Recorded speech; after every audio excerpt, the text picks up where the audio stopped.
نحمده ونصلي على رسوله الكريم اما بعد قال النبي صلی اللہ علیہ وسلم شہر عید لا ينقصان او كما قال علیہ الصلاۃ والسلام صدق اللہ العظیم۔ معزز سامعین و ناظرین کرام، السلام علیکم ورحمۃ اللہ وبرکاتہ۔ اللہ تبارک و تعالیٰ نے حضرت نبی کریم صلی اللہ علیہ وسلم اور آپ صلی اللہ علیہ وسلم کی امت پر ایک بہت بڑا احسان کیا ہے، اس طور پر کہ عبادات اور اعمال کا ایک ایسا سیزن اور ایک ایسا موسم دیا ہے جس میں انسان معمولی عمل کر کے بھی اللہ تبارک و تعالیٰ کی بہت بڑی خوشنودی اور رضا حاصل کر سکتا ہے۔ وہ ہے رمضان مبارک کا مہینہ۔ حضرت نبی کریم صلی اللہ علیہ وسلم نے حدیث میں فرمایا ہے شہر عید لا ينقصان، کہ رمضان مبارک کا جو مہینہ ہے یہ کبھی گھٹتا نہیں ہے۔ اس میں بشارت اور خوشخبری ہے ان تمام مومنین مسلمانوں کے لیے جو رمضان مبارک کے مہینے میں روزہ رکھ کر، نمازیں پڑھ کر، ذکر و اذکار تلاوت کر کے، درود پڑھ کر، صدقہ اور خیرات کر کے اللہ تعالیٰ کی خوشنودی حاصل کرنا چاہتے ہیں۔ وہ خوشخبری یہ ہے کہ یہ رمضان مبارک کا مہینہ اگر کبھی 29 کا بھی آئے گا، عام طور پر عموماً ہم دیکھتے ہیں کہ رمضان مبارک کا مہینہ 29 کا ہی ہوتا ہے، لیکن پھر بھی اجر و ثواب کے اعتبار سے برابر 30 دنوں کا اجر ثواب ملتا ہے۔ اس میں اس طور پر خوشنودی ہے، خوشخبری ہے امت کے لیے کہ اگر 29 دن رمضان کا مہینہ آئے گا اور 29 دن کا ہی اجر و ثواب ملے گا تو ایک دن کا اجر و ثواب کم ہوتا ہے۔ اس میں ایک انسان کو دلی کوفت اور تکلیف ہوتی ہے کہ بھئی دیکھو ایک مہینہ تھا، 29 کا ہی اجر و ثواب ملتا ہے۔ جسے ایک آدمی مزدوری کرتا ہے یا ملازمت کرتا ہے، اگر اس کو کسی مہینے کی تنخواہ دن کے اعتبار سے دی جائے گی تو اس کو نقصان ہو جائے گا، لیکن ہم دیکھتے ہیں کہ اگر کوئی مہینہ 28 کا آتا ہے، 29 کا آتا ہے، 30 کا آتا ہے، 31 کا آتا ہے، اس کو پورا مہینہ شمار کیا جاتا ہے اور اس کی تنخواہ اور اس کی مزدوری دے دی جاتی ہے اور وہ مطمئن ہوتا ہے۔ اسی طریقے سے اللہ تبارک و تعالیٰ نے یہ نظام چلا کے رکھا ہے کہ اگر رمضان مبارک کا مہینہ 29 کا بھی آئے گا تب بھی پورے مہینے کا اجر و ثواب اس کے نامہ اعمال میں لکھا جاتا ہے، اس کا نقصان نہیں ہوتا ہے۔ لیکن یہ اجر و ثواب اور اللہ تبارک و تعالیٰ کی طرف سے روزہ رکھنے پر اور رمضان مبارک کے مہینے میں عبادت کرنے پر جو اجر و ثواب کا وعدہ ہے، اس کے لیے ضروری ہے کہ ان تمام چیزوں سے اجتناب کیا جائے گا، ان تمام گناہوں سے اور ہر طرح کی برائی سے اجتناب کیا جائے گا جن برائیوں اور گناہوں کی وجہ سے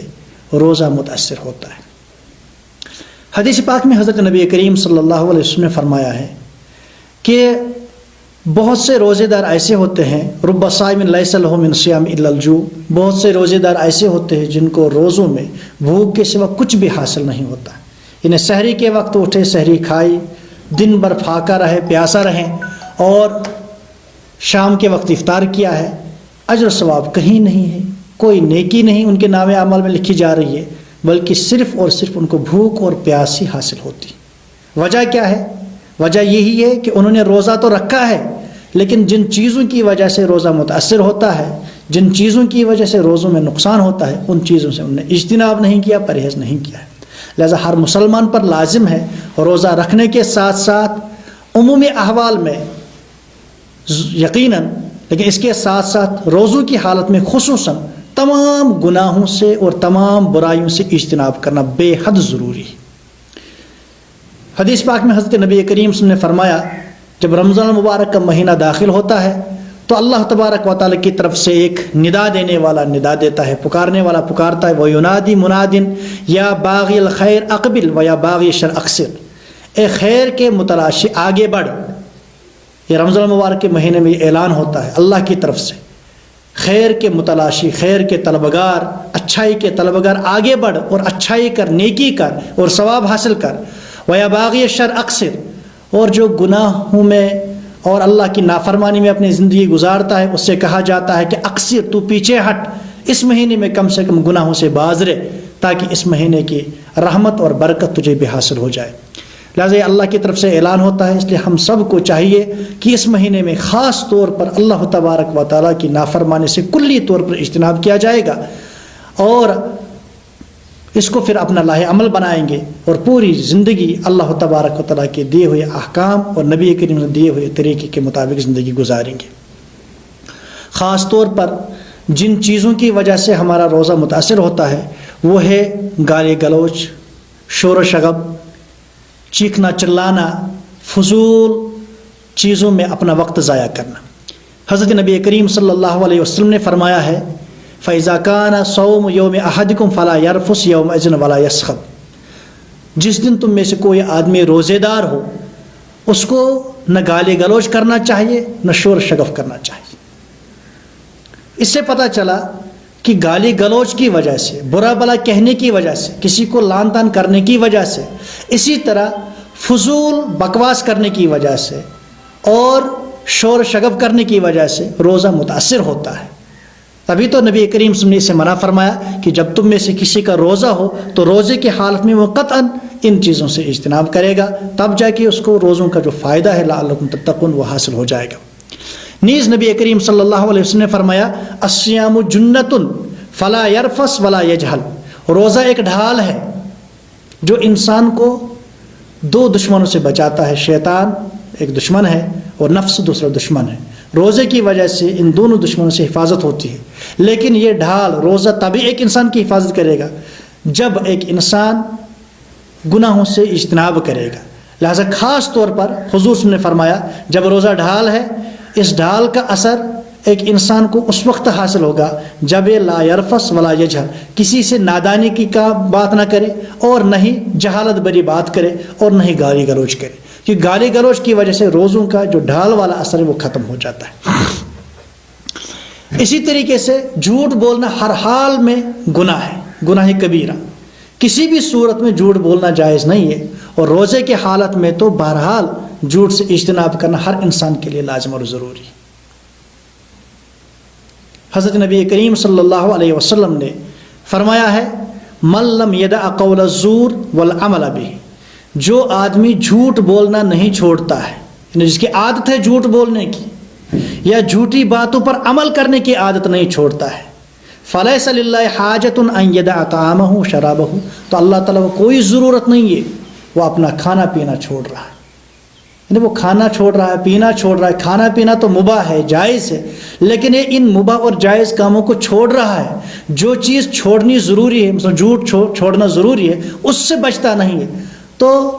حضرت نبی کریم نے فرمایا کہ اس سے فاقہ رہنا، کھانے پینے کو چھوڑنا اور دیگر جائز چیزوں کو چھوڑنا اللہ تعالیٰ سے کوئی ضرورت نہیں ہے، اصل تو ان گناہوں سے بچنا ضروری ہے۔ آج کل جو ماحول ہے، سوشل میڈیا ہے، واٹس ایپ ہے، فیس بک ہے، اسی طریقے سے بہت سارے چینلز ہیں، ان پر لوگ بغیر تحقیق کے، بغیر تفتیش کے بہت ساری جھوٹی افواہیں اور جھوٹی خبریں پھیلاتے ہیں۔ رمضان مبارک کے متعلق من گھڑت حدیثیں پھیلائی جاتی ہیں، افطاری کے متعلق من گھڑت حدیثیں پھیلائی جاتی ہیں۔ اسی طریقے سے جو اس وقت کی جو حالات ہے جس نے پورے معاشرے کو، پوری انسانیت کو کی کمر توڑ رکھی ہے اور تمام انسانوں کو نظر بند کر رکھا ہے، اس میں بھی بہت سارے لوگ ایسے ہیں جو جھوٹی افواہیں پھیلاتے ہیں جن سے لوگوں کو خوف و ہراس میں مبتلا کرتے ہیں۔ اب اگر ایک انسان، عام حالتوں میں بھی ان سے بچنا ضروری ہے، اب ایک انسان رمضان کے مہینے میں روزے کی حالت میں اپنے واٹس ایپ کے ذریعے سے، فیس بک کے ذریعے سے یا دیگر سوشل نیٹ ورک کے ذریعے سے یہ جھوٹی افواہیں پھیلاتا ہے بغیر تحقیق کے، بغیر تفتیش کے، تو نبی کریم صلی اللہ علیہ وسلم تو فرما رہے ہیں کہ چونکہ اس نے جھوٹ پر عمل کرنا نہیں چھوڑا ہے، چونکہ اس کا آگے سینڈ کرنا، فارورڈ کرنا، یہ جھوٹ پر عمل کرنا ہے اور دوسروں تک پہنچانا ہے۔ حدیث پاک میں نبی کریم صلی اللہ علیہ وسلم نے فرمایا کہ معراج کے موقع پر میں نے ایک آدمی کو دیکھا کہ اس کے جبڑے میں لوہے کا ایک آنکڑا ڈالا گیا ہے اور دوسرے جبڑے میں دوسرا، اور اس کو چیرا گیا اور گدی تک وہ اس کا چہرہ چیر دیا گیا ہے، منہ چیر دیا گیا ہے۔ تو حضور صلی اللہ علیہ وسلم نے فرشتوں سے پوچھا یہ کون سا آدمی ہے جس کی یہ سزا ہے؟ تو انہوں نے جواب دے دیا کہ یہ آپ کی امت کا وہ آدمی ہے جو کوئی جھوٹی بات کہتا تھا اور اس کا جھوٹ پورے عالم میں پھیل جاتا ہے۔ تو آج کل اس کو سمجھنا بہت آسان ہے، سوشل میڈیا کے ذریعے سے کوئی بھی جھوٹی خبر سیکنڈوں میں پورے عالم میں پھیلائی جاتی ہے۔ لہٰذا ہمیں اس بات کا بہت خیال رکھنا چاہیے کہ ہمارے ہاتھ کے ذریعے سے، ہمارے زبان کے ذریعے سے، ہمارے عمل کے ذریعے سے خود بھی جھوٹ سے بچنا ضروری، اور ہمارے عمل کے ذریعے سے کوئی ایسی جھوٹی خبر معاشرے میں، ماحول میں نہیں پھیلنی چاہیے جو ہمارے لیے وبال کا باعث بنے اور روزوں کے تلف اور روزوں کے ضائع ہونے کا سبب بنے۔ اللہ تعالیٰ عمل کی توفیق دے۔ اسی طریقے سے حضرت نبی کریم صلی اللہ علیہ وسلم ایک اور بات ہے جس سے ہمیں ہر حال میں بچنا ضروری ہے، اور رمضان مبارک میں تو بہرحال اس سے بچنا از حد ضروری ہوگا، وہ ہے ملاوٹ، دھوکہ دہی۔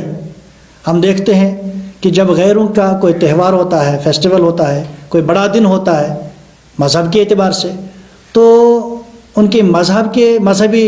جو فیسٹیول ہوتے ہیں، بڑے دن ہوتے ہیں اور متبرک ایام ان کے ہوتے ہیں، ان میں وہ ہر چیز میں چھوٹ دیتے ہیں۔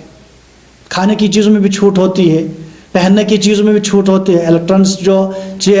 چیزیں ہوتی ہیں ان میں بھی چھوٹ ہوتی ہے۔ لیکن مسلمانوں کا حال یہ ہے کہ رمضان المبارک کا مہینہ جب داخل ہوتا ہے، عید کا جب موقع ہوتا ہے، تو ساری چیزیں مہنگی ہوتی ہیں، ان کی قیمت بڑھتی ہے، ان کی ویلیو بڑھائی جاتی ہے، اور ذخیرہ اندوزی بھی کی جاتی ہے، اور دھوکہ دہی بھی ہوتی ہے، ہر طرح کا گناہ۔ حالانکہ ہمیں ایک دوسرے کو فائدہ پہنچانا چاہیے، ہمیں ایک دوسرے کا خیال رکھنا چاہیے۔ اس کو بتایا گیا کہ یہ مواسات، ہمدردی اور غمخواری کا مہینہ ہے، اس میں ہر ایک کی فکر کرنی چاہیے۔ ہونا تو یہ چاہیے کہ ہمیں چیزوں کی قیمت کم کر کے بیچنا چاہیے تاکہ غریب سے غریب آدمی بھی اچھی طریقے سے رمضان مبارک کا روزہ رکھ سکے اور رمضان مبارک کا مہینہ گزار سکے، عید کر سکے۔ لیکن ہوتا کیا ہے، ہم الٹا کرتے ہیں، ملاوٹ کرتے ہیں، دھوکہ دہی اور چیزوں کی قیمت اور ویلیو بڑھاتے ہیں، بڑھ چڑھ کر ان کو بیچتے ہیں، جس سے لوگوں کو نقصان ہوتا ہے۔ حضرت نبی کریم صلی اللہ علیہ وسلم نے اس موقع پر فرمایا من غش فلیس منا، جو ملاوٹ کرتا ہے، جو دھوکہ دیتا ہے، وہ ہم میں سے نہیں ہے، یعنی اس کو امتی کہنے کا کوئی حق نہیں بنتا ہے، اس کو مسلمان کہنے کا کوئی حق نہیں بنتا ہے۔ لہٰذا خلاصہ کلام یہ ہے کہ رمضان مبارک کا مہینہ شروع ہو رہا ہے، آج انشاءاللہ پہلی سحری ہے، تو ہم سب کو چاہیے کہ اسی وقت سے، آج سے ہی عزم مصمم کریں، پختہ ارادہ کریں کہ اس رمضان مبارک کے مہینے میں اور آئندہ پوری زندگی میں ہر طرح کے معاصی، ہر طرح کے گناہ سے اجتناب کریں گے،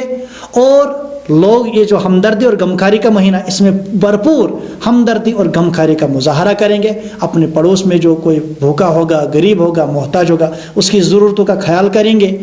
اور اس کے ساتھ ساتھ دوسروں کو فائدہ پہنچانے کے حتی الامکان ان حالات میں، ان پریشان کن حالات میں فائدہ پہنچانے کی کوشش کریں گے۔ اللہ تبارک و تعالی آپ سب کو میرے ساتھ عمل کرنے کی توفیق دے۔ سبحان ربک رب العزت عما یصفون وسلام علی المرسلین والحمد للہ رب العالمین۔